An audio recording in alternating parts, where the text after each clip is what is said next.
কোথায় যাব? জঙ্গলে এসে গেছি। আমি বাড়ি যাব।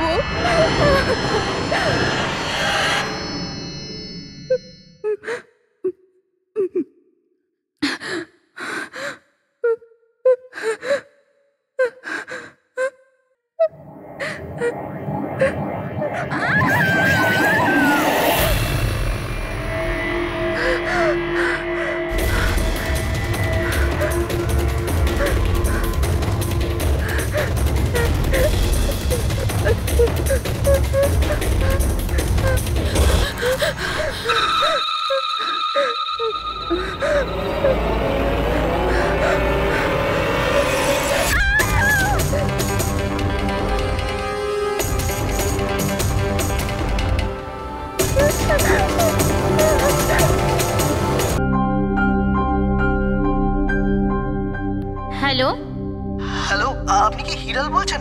হ্যাঁ, আমি হিরল বলছি। আপনি কে? আমি মানিক। আমি আয়েশার সাথে কাজ করি। এখানে একটা বড় প্রবলেম হয়ে গেছে। প্রবলেম? আয়েশার সাথে কি হয়েছে? দেখুন, ও জঙ্গলে কোথাও হারিয়ে গেছে। ওকে খুঁজেও পাচ্ছি না, ফোনেও পাচ্ছি না। আর আমাদের ভয় হচ্ছে যে ওর কিছু হয়ে যায়নি তো।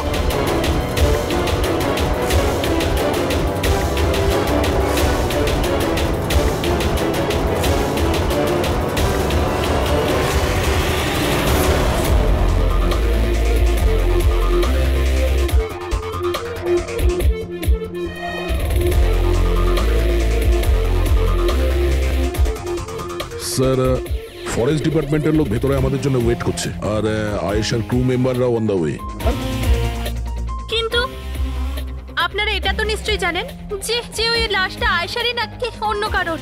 আমি একটা জিনিস বলতে পারি, ও না স্কাই ব্লু কালারের টি শার্ট পরেছিল আর ব্ল্যাক কালারের কার্গো পরেছিল আর হাই পনিও করেছিল। ওর জামা হাফ ডেড বডির সাথে ম্যাচ করছে কিনা এটা তো বলুন।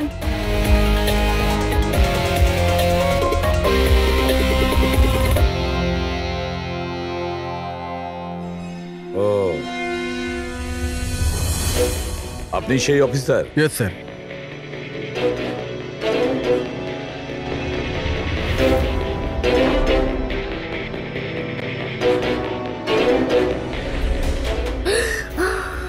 প্রশান্ত? আরে এই তো প্রশান্ত। এক মিনিট, আপনারা কে আর ওকে কি করে চিনলেন? স্যার, আমি মানিক, আর আমরা সবাই আয়েশার সাথে কাজ করি। আরে প্রশান্ত আমাদের গাইড। আয়েশা এনাকে লোকেশন খোঁজার জন্য বলেছিল, আর যখন আয়েশা হারিয়ে গেল তখন এই ওকে খুঁজতে গেছিল। এর এরকম অবস্থা, তাহলে আয়েশা কিরকম অবস্থায় আছে? না না না, না আয়েশার কিছু হয়নি, আমি বলছি তো, trust me. Sir please please আমার বোনকে খুঁজে বাঁচিয়ে নিন স্যার, প্লিজ স্যার, প্লিজ বাঁচিয়ে নিন। দেখো, তোমার বোনকে নিশ্চয়ই আমরা বাঁচাবো। আপনি ওনাকে একটু সাইডে নিয়ে যান। স্যার, এই বডিটা আজ সকালেই আমরা পেয়েছি। এ আমাদের গাইড বাহাদুর। এই বডিটাকে প্রথম দেখেছে। এই প্রশান্ত কি একা গিয়েছিল আয়েশাকে খোঁজার জন্য? হ্যাঁ স্যার, কারণ ও জঙ্গলের সমস্ত রাস্তা চিনত। যত ভালো করেই চিনুক না কেন, রাতের অন্ধকারে ঘন জঙ্গলে বিনা পারমিশনে, বিনা গাইডে রাতে ঘোরাফেরা নিজে থেকে মৃত্যুকে ডেকে আনা, তোমরা খুব বড় ভুল করেছো। এই বডিটা এইভাবে পেয়েছি, জানি না দ্বিতীয়টা কি অবস্থায় পাবো। আচ্ছা, এটা বলো যে এখানে কোনো হিংস্র জানোয়ার আছে? এরকম কোনো হিংস্র জন্তু নেই। ঘন জঙ্গল, হারিয়ে যাওয়ার ভয় আছে। কোনো জন্তু জানোয়ারের আঁচড় তো মনে হচ্ছে না, কিন্তু এটা ছুরির আঘাত বলে মনে হচ্ছে। একে ছুরি দিয়ে খুন করা হয়েছে।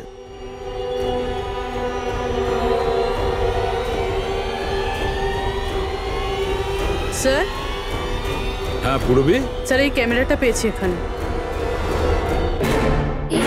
এটা তো আয়েশার ক্যামেরা। হ্যাঁ স্যার, এটা আয়েশা 3 দিন আগে কিনেছিল।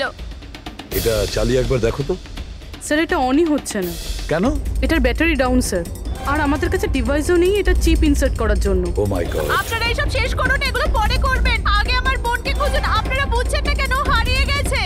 আমরা খুঁজবো। অনেক বড় জঙ্গল ম্যাডাম, কমসে কম 2 দিন লাগবে পুরো জঙ্গল খুঁজতে। হ্যাঁ স্যার, সূর্যাস্ত হওয়ার পর আমরা কিচ্ছু করতে পারবো না। আপনারা সার্চিং শুরু করে দিন, বাহাদুর আপনাদের নিয়ে যাবে।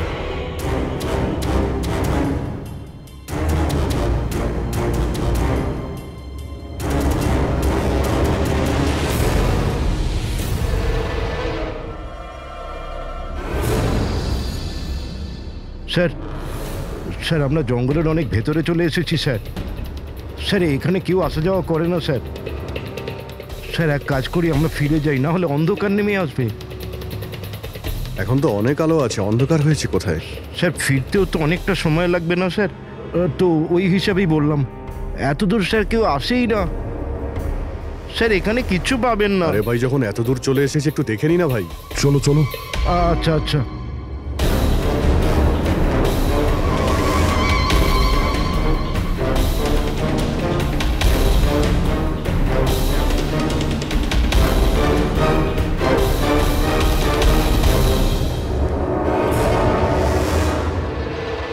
তোমরা এই জঙ্গলে ফিল্মের শুটিং করতে এসেছিলে, আর শুধুমাত্র আয়েশাই নিখোঁজ হলো, আর তোমরা ওকে খোঁজার চেষ্টাই করনি। স্যার আমরা খুব ভয় পেয়ে গিয়েছিলাম, আর এখানে ওয়েব সিরিজ শুট করার আইডিয়া আয়েশারই ছিল।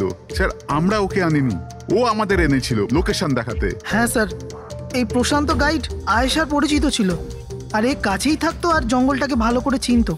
আর আমরা তো রাত্রিরে থাকার পর সকালে বেরিয়ে পড়তাম, সবকিছুই ঠিকঠাক চলছিল, লোকেশনও পেয়ে গেছিলাম। আর এরপর আমরা টেন্টের বাইরে আগুন জ্বালিয়ে খাবার বানাচ্ছিলাম। কটার সময়ের ঘটনা এটা? 5টা-6টা নাগাদ। আর তখনই হঠাৎ আয়েশা নিজের ক্যামেরা নিল আর জঙ্গলের দিকে যেতে লাগলো। জঙ্গলের দিকে যাচ্ছিল কেন? ও বলেছিল যে ও আশেপাশের একটুখানি ভিডিও করে হিরণকে পাঠিয়ে দেবে, আর এটাও বলেছিল আশেপাশেই থাকবে আর তাড়াতাড়ি ফিরে আসবে। তারপর অনেকক্ষণ পর্যন্ত যখন ও এলো না, তখন আমাদের মনে হলো যে কিছু গন্ডগোল আছে। এর আগে আমরা কিছু করতাম কি, সেখানে প্রশান্ত চলে এলো, ও জানতে পারলো তো ও নিজেই খুঁজতে চলে গেল। আর ও আমাদের ওখানেই থাকতে বলল। ও বলল যে জঙ্গলটা খুব বিপজ্জনক আর আমাদেরও প্রাণের ঝুঁকি থাকতে পারে, ব্যাস এটা বলেই ও জঙ্গলে ঢুকে গেল স্যার।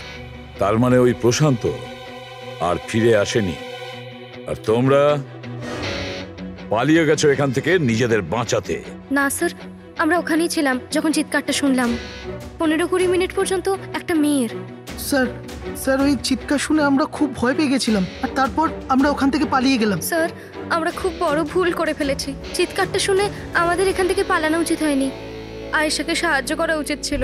সত্যিই তোমরা একটা বড় ভুল করেছো।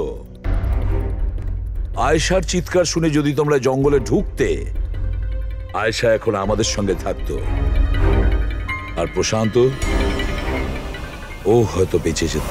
তুমি তো বলছিলে যে এত ভেতরে জঙ্গলের কেউ আসতে পারে না, এটা কি? স্যার আমি জানি না, কিন্তু এটা আমাদের ডিপার্টমেন্টের কখনোই নয়। জঙ্গলের মধ্যে টেন্ট, দেখছি এর ভেতরে কে আছে।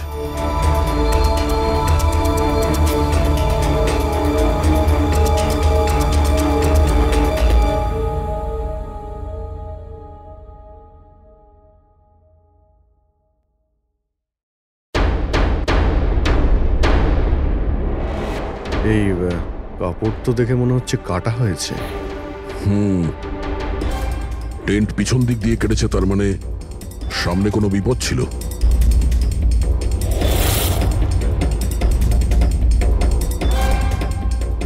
ছুরি, এটা দিয়েই কাটা হয়েছে। বাইরে গন্ডগোল হতেই পিছন থেকে কেটে পালিয়ে গিয়েছে।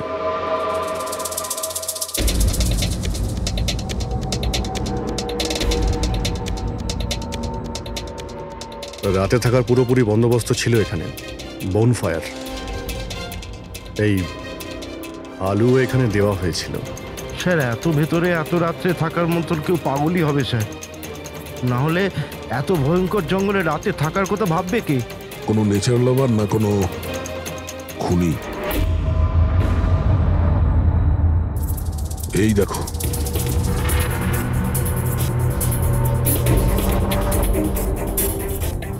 রক্ত।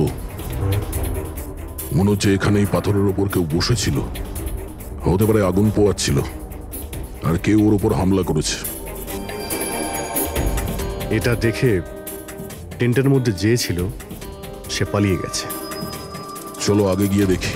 স্যার স্যার সূর্য অস্ত যাচ্ছে স্যার, ফিরতেও 2 ঘন্টা কমসে কম লাগবে। ফিরে যাই স্যার। ঠিক আছে, কালকে আবার আসবো। স্যার আমরা আয়েশার টিমকে এই ছবিগুলো দেখিয়েছিলাম, ওরা বলল যে এই টেন্ট ওদের ক্যাম্পের নয়। স্যার, হ্যাঁ পুরবি, আয়েশার ক্যামেরার চিপ। হিরলদি, তুমি এটা মিস করলে। আমি তোমায় বলেছিলাম না আমার সাথে এসো। জানো এখানে এত বেশি গ্রিনারি আছে, লুক এট দিস, এতগুলো গাছ। It's so beautiful. দিদি আমি হাঁপিয়ে গেছি, মনে হচ্ছে আমি জঙ্গলের অনেক ভেতরে এসে গেছি। জঙ্গল তো পুরো একই রকমের না, আমি রাস্তা খুঁজে নেব, খুব একটা মুশকিল নয়।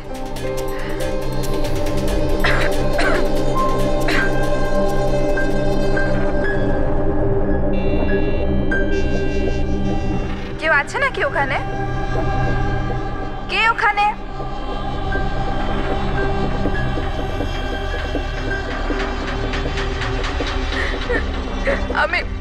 আমি ফেঁসে গেছি এখানে,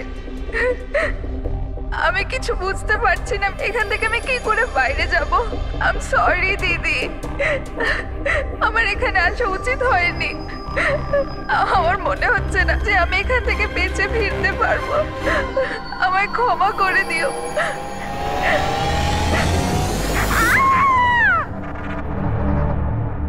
অভিজিৎ, যে কোনো পরিস্থিতিতে এই মেয়েটাকে ওই জঙ্গল থেকে উদ্ধার করতে হবে আমাদের।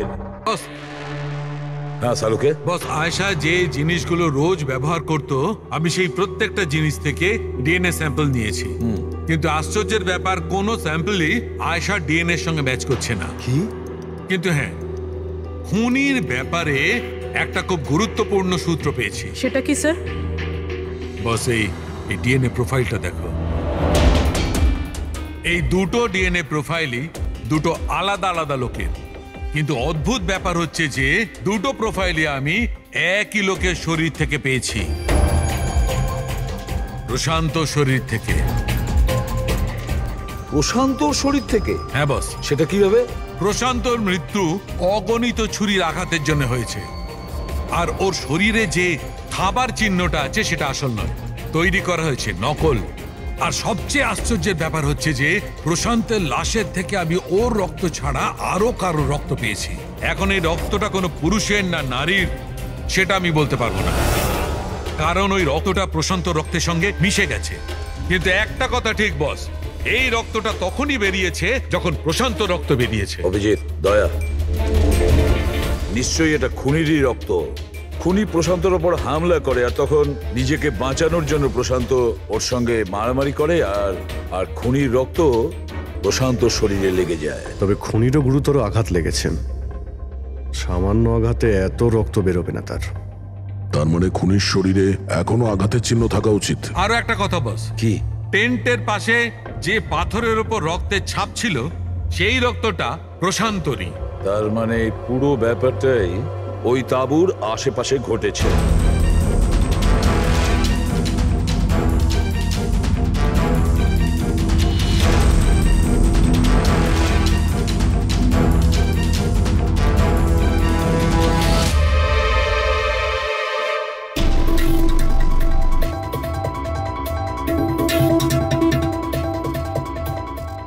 স্যার? হ্যাঁ পুরবী? স্যার এই জুতোটা পেয়েছি। তাহলে কি এই জুতোটা আয়েশার না? তো এগিয়ে গিয়ে দেখি।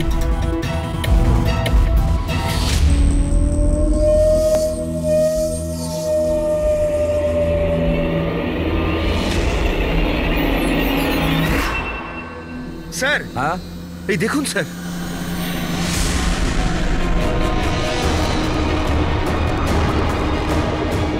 ছুরি দিয়ে আঘাত করেছে স্যারের পিঠে 5 বার। ওকে একটু উল্টে দাও। এ তো আয়েশা, ফেসটা তো পরিষ্কার দেখছি অভিজিৎ, না কোনো আঘাতের চিহ্ন, না কোনো কাটা দাগ। কিন্তু ওই ভিডিওতে যে দেখলাম। হ্যাঁ স্যার, ভিডিওতে এর মাথায় আঘাত লেগেছিল, রক্ত বেরোচ্ছিল। এখানে তো আঘাতের কোনো চিহ্নই নেই, একদম পরিষ্কার। তার মানে হলো ওই ভিডিওটা নকল। মানে আয়েশা অ্যাক্টিং আর মেকআপ দিয়ে দেখানোর চেষ্টা করেছিল যে ওকে কেউ মারতে চাইছে, খুন করতে চাইছে। কিন্তু এটা কেন করবে? স্যার, কেউ হয়তো মজা করবে, আর না হলে কোনো ভয়ঙ্কর পরিস্থিতি থেকে বাঁচার জন্য নাটক করছে। আর দুটো অবস্থাতেই এর মিথ্যেটা সত্যি হয়ে যায়। আর ও যা কিছু করেছিল, কেন করেছিল, সে তোর বন্ধু আর আত্মীয়রাই বলতে পারবে। সবাইকে ডেকে নাও।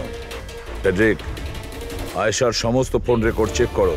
দেখো এই ঘটনাটার পরে ও কাদের কাদের সঙ্গে কথা বলেছিল আর তারা সেই মুহূর্তে কোথায় ছিল।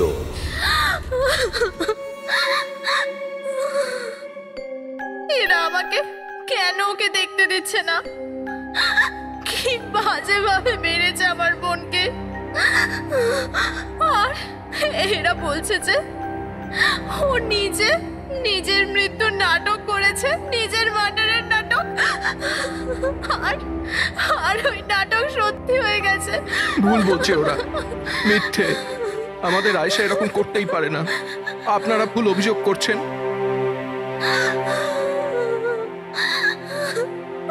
দেখুন, আপনার দুঃখ আমরা বুঝতে পারছি, কিন্তু এই অভিযোগ ভুল নয়, সত্যি। এটা আয়েশার ক্যামেরা থেকে যে থার্ড ক্লিপিংটা আমরা পেয়েছি, সেখানে আয়েশার মুখের উপরে অনেকগুলো ক্ষত চিহ্ন ছিল, কিন্তু যখন আমরা আয়েশার লাশটাকে পাই তখন ওর মুখ আর গলা পরিষ্কার ছিল। কেন, কিভাবে?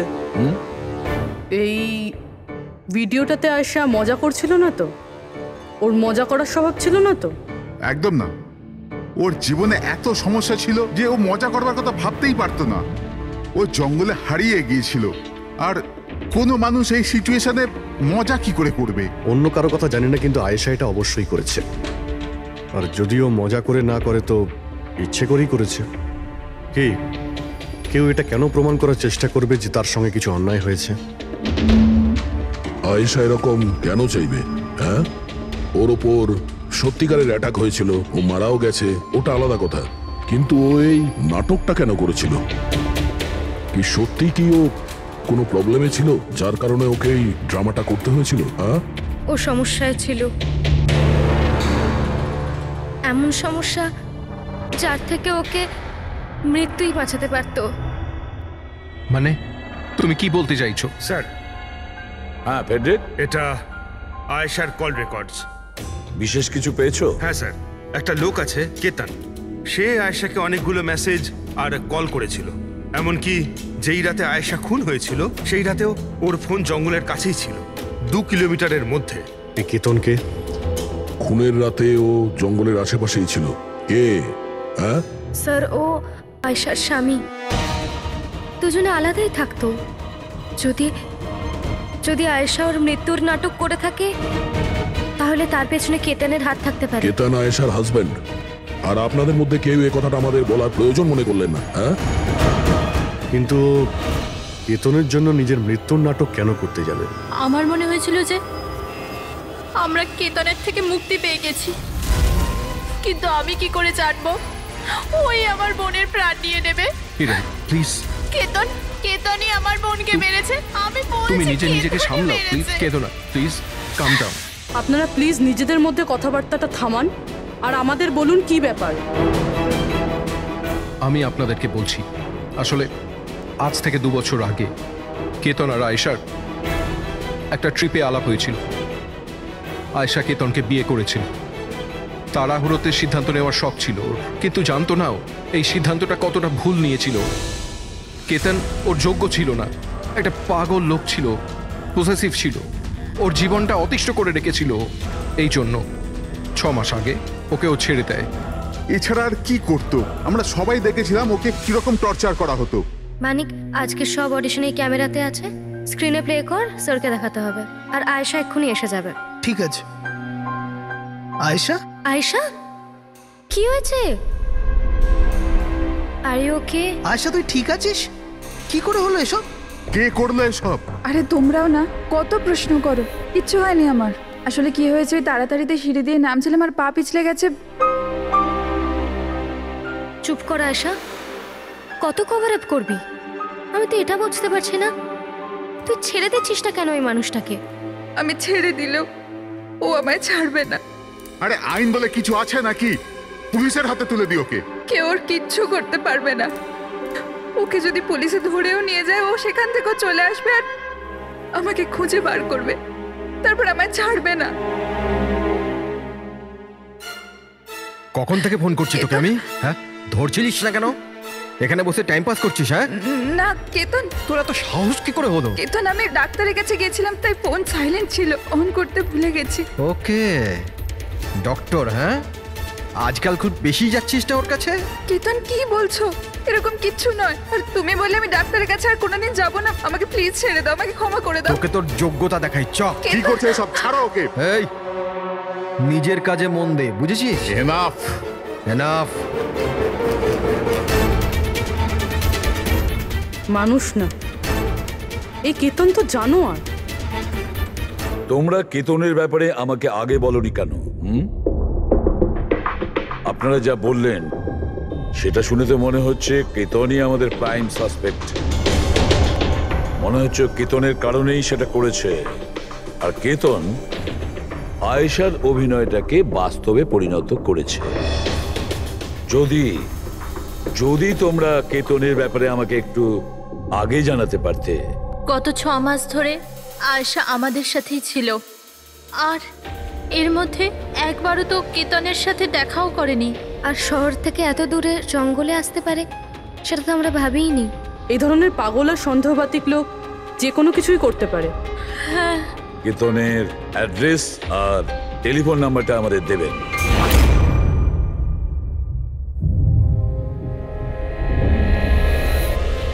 কেতন,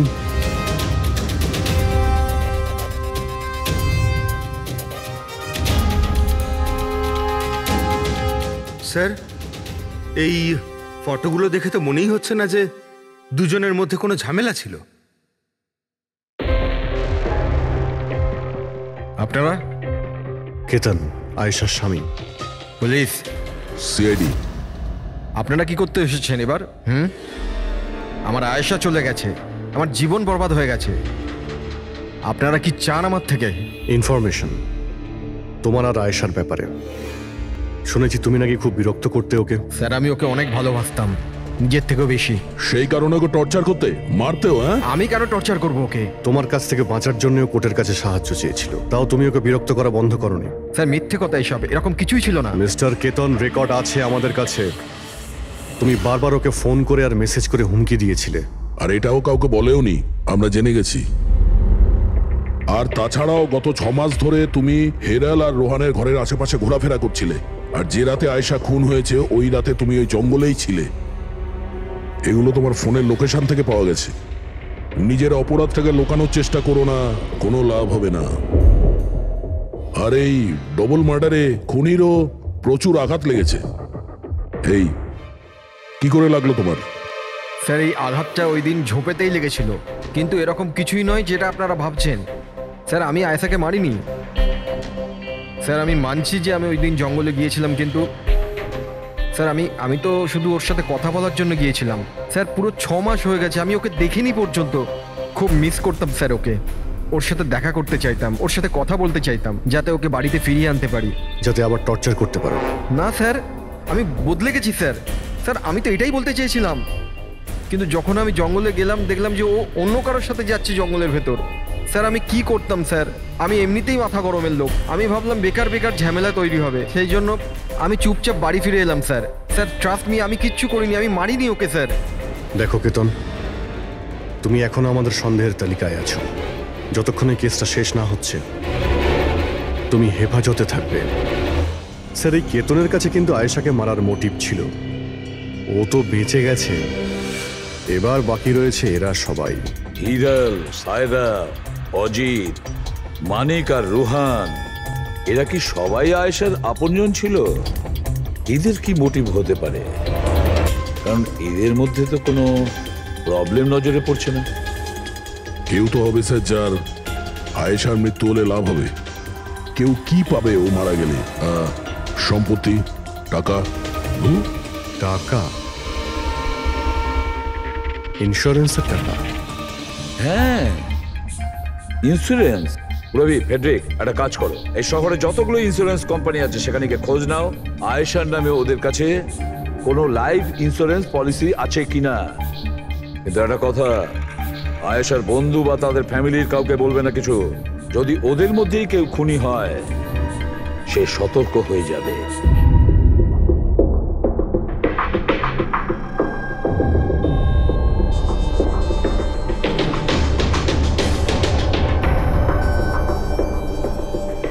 ওকে, থ্যাঙ্কস স্যার। হ্যাঁ পেড্রিক, আয়েশার অ্যাকাউন্টে মাত্র 1 লাখ টাকা আছে, কোনো ফিক্সড ডিপোজিট পর্যন্ত নেই।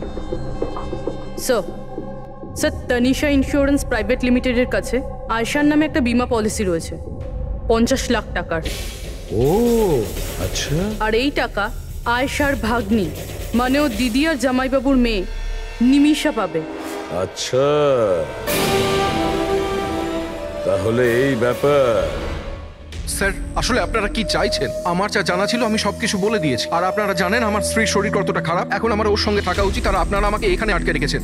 স্যার বলার কি বাকি আছে? সব বলে দিয়েছি। অনেক কিছু বাকি আছে, তুমি একটু বেশি কথা বলো, সেই জন্য যা কিছু প্রশ্ন করব ঠিক তারই উত্তর দেবে।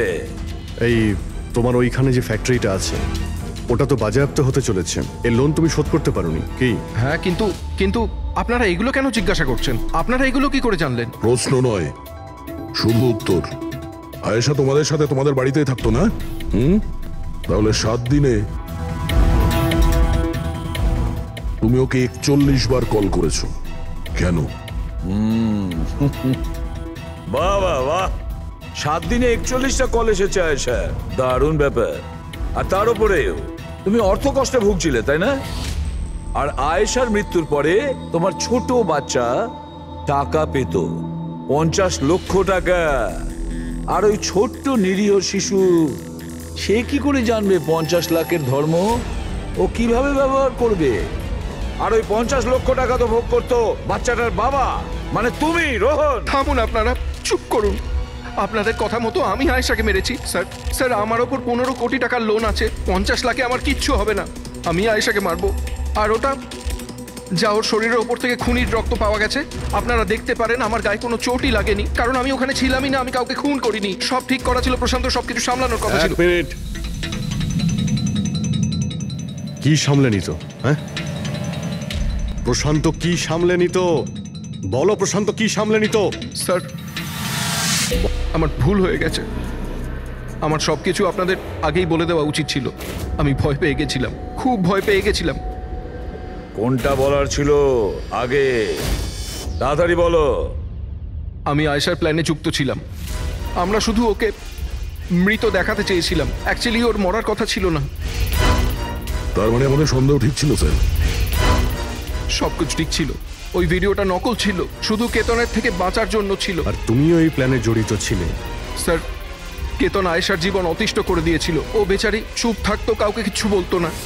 স্যার একদিন লিমিট ক্রস করে গেল, সব সীমা ছাড়িয়ে গেল। ওর মনে হলো কেতন ওর জন্য কোনো বড় বিপদ হতে পারে। ও আমাকে বলেছিল স্যার স্যার স্যার কেতন পাগল ছিল, পুলিশ বা ডিভোর্স ওর কেউ কিচ্ছু করতে পারতো না। আয়েশা ওটাকে পার্মানেন্ট মুক্তি পেতে চাইছিল, চিরদিনের জন্য। আমি হাঁপিয়ে গেছি জিজু। এখন তো ডিভোর্স আমাকে কেতনের থেকে বাঁচাতে পারবে না। যেটা আমায় ওই কেতনের হাত থেকে বাঁচাতে পারে সেটা শুধু আমার মৃত্যু।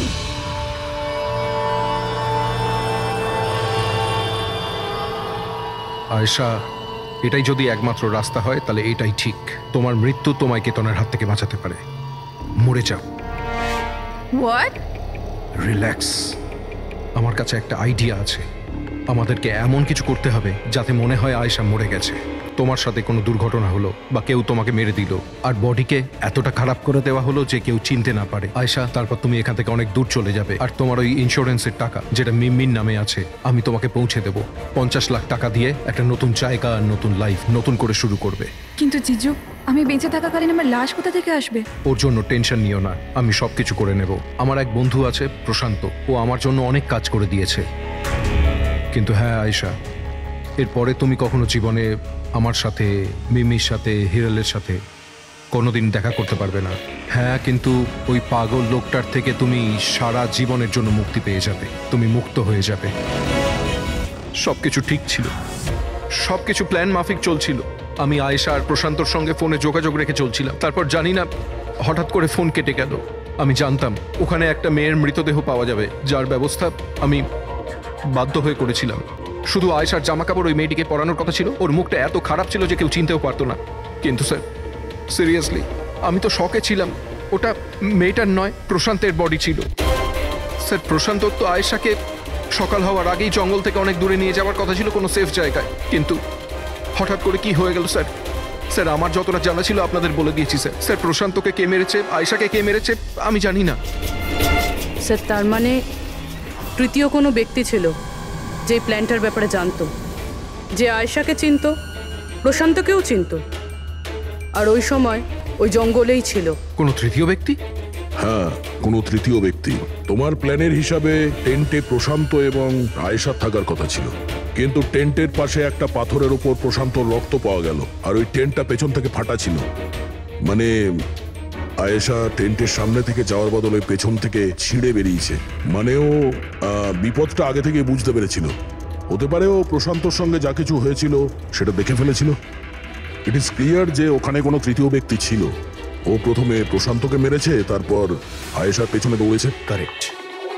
যদি ভালো করে দেখা যায় তাহলে ওই রাতে জঙ্গলে এটাই হয়েছিল যে প্রশান্ত আর আয়েশা জঙ্গলে যায়, আয়েশা টেন্টের ভিতরে ঘুমোচ্ছিল আর প্রশান্ত বাইরে বসে আগুন জ্বালাচ্ছিল।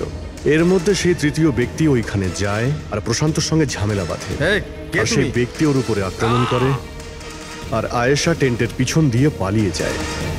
আর ওই ব্যক্তি প্রশান্তকে নির্মমভাবে হত্যা করে আর আয়েশার পিছনে ধাওয়া করে। তাহলে তৃতীয় ব্যক্তিটা কে, যে আমাদের প্ল্যানের ব্যাপারে জানতো আর জঙ্গলকেও ভালো করে জানতো, তাই এত রাতে টেন্টে পৌঁছেছিল? হ্যাঁ, এই সমস্ত চিন্তা আপনি করবেন না রোহন বাবু। এই তৃতীয় যে আছে না, তাকে তো আমরা ধরেই ছাড়বো। হ্যাঁ, হোক বা না হোক, এই ধাঁধার সমাধান এখানে আছে, এর মধ্যে, কিন্তু আমরা দেখতে পাচ্ছি না। খুনি হবে তো স্যার এদের মধ্যেই কেউ, কিন্তু আমরা দেখতে পাচ্ছি না। রবি, ওই ক্লিপিংটা চালাও যেটা আমরা আয়েশার ক্যামেরা থেকে পেয়েছিলাম, ফার্স্ট ক্লিপ।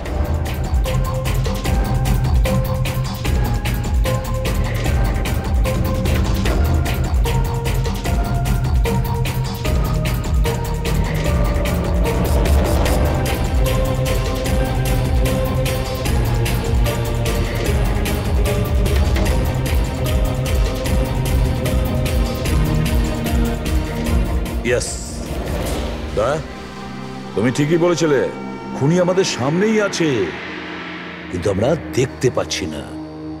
একটা কাজ করো, সবাইকে জঙ্গলে ডেকে নাও, তখনই বোঝা যাবে। স্যার এখনো আপনারা আমার ওপর সন্দেহ করছেন, যেখানে আমি আপনাদের সবকিছু সত্যি কথা বলেই দিয়েছি। স্যার আমি আমার বউকে কেন মারবো স্যার? আমি তোকে ভালোবাসি স্যার। আমার বোনের খুনিকে খোঁজার বদলে আপনারা আমাদেরই জিজ্ঞাসাবাদ করছেন। আর ওর গায়েব হওয়ার খবর তো আমি হিরাল ম্যামকে দিয়েছি, আর আমরা যদি কিছু করতাম তো আমরা কেন ফোন করতাম? হ্যাঁ, কিন্তু কেউ তো আয়েশাকে খুন করেছে, আর কে খুন করেছে সেটা আমরা জানি। আয়েশাকে খুন তোমাদের মধ্যেই কেউ করেছে, তোমাদের মধ্যেই কেউ। আমাদের মধ্যে কে হতে পারে স্যার? এখনই জানতে পারা যাবে। রোহন, তুমি একটা কথা বলো, আয়েশা রেকির জন্য তোমার বাড়ি থেকে দুর্ঘটনার একদিন আগেই গিয়েছিল না? হ্যাঁ স্যার, একদিন আগেই গিয়েছিল। আর এটা সেদিনেরই ছবি, তাই না? যেদিন ওর রেকিতে যাওয়ার কথা ছিল। আয়েশার অ্যাকাউন্ট ওই পোস্ট করেছে, তো ওরই হবে। আর আপনারা আমার বোনের খুনিকে খোঁজার বদলে এরকম ফালতু জিজ্ঞাসাবাদ করছেন, আমাদের উপরে ব্লেম করছেন। এতে কি প্রমাণ পাবেন আপনারা? এটাই যে তোমরা আয়েশাকে জীবন্ত দেখেছিলে শেষবার ওই দিনই, তারপরও নিখোঁজ হয়ে গেছিল, তোমরা আমাদের বলেছিলে। আচ্ছা, ও কি কি পরেছিল অপর্ণা তুমি বলেছিলে, তোমার মনে আছে? হ্যাঁ, ও না স্কাই ব্লু কালারের টি শার্ট পরেছিল আর ব্ল্যাক কার্গো প্যান্ট ছিল। হাই পনিও করেছিল। আপনার তো নিশ্চয়ই মনেই আছে। হিরাল, তুমি কি করে জানলে আয়েশা মরার সময় কি কাপড় পরেছিল? বলো, আরে বলো না। কারণ সেই দিন এ জঙ্গলেই ছিল।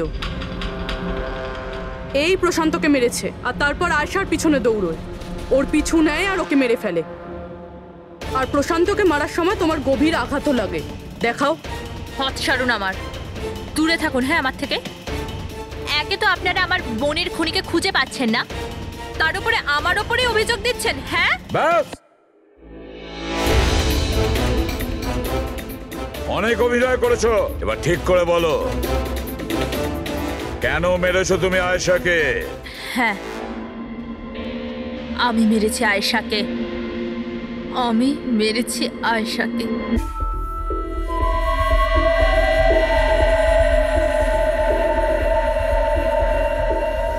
হিরাল ম্যাম, আপনি? আসতে বলো। আয়েশা না উঠে পড়ে। ইনফ্যাক্ট আমি বলছি যে ওকে সব সময়ের জন্যই না ঘুম পাড়িয়ে দাও। এটা কি বলছেন ম্যাডাম? রোহান তো তোমাকে আয়েশাকে সুরক্ষিতভাবে এই জঙ্গল থেকে বাইরে বার করার জন্য কত টাকা দিয়েছিল? 2 লাখ টাকা। আমি না তোমাকে 5 লাখ টাকা দেব আয়েশার প্রাণ নেয়ার জন্য। হিরাল ম্যাম, এসব কি বলছেন?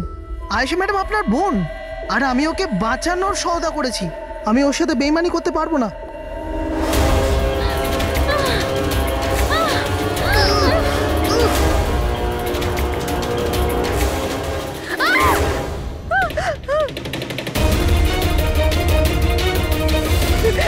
আয়েশা,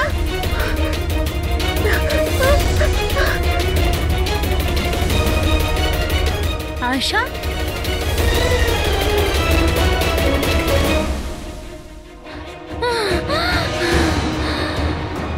আয়েশা, আমার কাছে আয় আয়েশা। আমি তোকে বাঁচাতে এসেছি আয়েশা। ও তোকে ঠকাচ্ছিল আয়েশা। তোর ইন্স্যুরেন্সের টাকার জন্য তোকে মারতে চেয়েছিল আয়েশা। আমার বোন।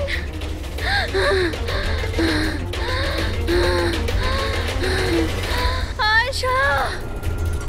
সরি দিদি, আমি কিচ্ছু জানতাম না এই ব্যাপারে। সরি, আমার জন্য তোমার এত কষ্ট হলো। আমি জানতাম না যে জিজু এরকম কিছু করছে। আই এম সো সরি দিদি। আমার বোন। সরি দিদি। তুই সরি বলিস না। হ্যাঁ, এটা তো আমার বলা উচিত। কেন দিদি? I am sorry. কেন কেন মেরেছো তুমি তোমার বোন আয়েশাকে? আপনারা জানেন না আয়েশাকে। ও সবসময় না সবার প্রিয় হয়ে এসছে। ভালোবাসার আয়েশা। সবাই ওকে ভালোবাসতো, আমাকে নয়। মা, বাবা, আমার সব বন্ধু, ইনফ্যাক্ট রোহান, আমার মেয়ে নিম্মিও আমার থেকে বেশি ওকে ভালোবাসতো। ও রোহানকেও আমার থেকে ছিনিয়ে নিতে চেয়েছিল। আমি রোহান আর নিম্মিকে নিজের থেকে দূরে যেতে দেখতে পারতাম না। না, আপনি বলুন আমি কি করতাম? আমি ভাবলাম সবসময় ও আমাকে হিংসা করে না, জিতেওছে সবসময়। না থাকবে আয়েশা, আর না থাকবে ওর জিত। এর জন্য মেরে ফেলেছি আমি ওকে। হিরাল, তুমি এটা কি করে করতে পারো? আরে আয়েশা তোমার ছোট বোন ছিল, আমাকে বড় দাদার মতো দেখতো। আমি ওর সাথে এগুলো কখনো স্বপ্নতেও ভাবতে পারি না। আমার লজ্জা লাগে তোমাকে আমার স্ত্রী বলতে। রোহান, তোমার ভুল নেই এতে। সব ভুল ওই আয়েশার। ওই সব করছিল। ও না তোমাকে আমার থেকে ছিনিয়ে নিতে চেয়েছিল, কিন্তু এখন তো এটা হবেই না। এবার তো তোমাকে কেউ আমার থেকে কেড়ে নিতে পারবে না। খুব বড় ভুল করেছো তুমি। তোমার সন্দেহ, তোমার ইনসিকিউরিটি একটা নিরীহ মানুষের প্রাণ নিয়েছে, প্রশান্ত গাইডের। আর তাছাড়াও তুমি তোমার আপন বোনকেও মেরেছো। আইন তোমাকে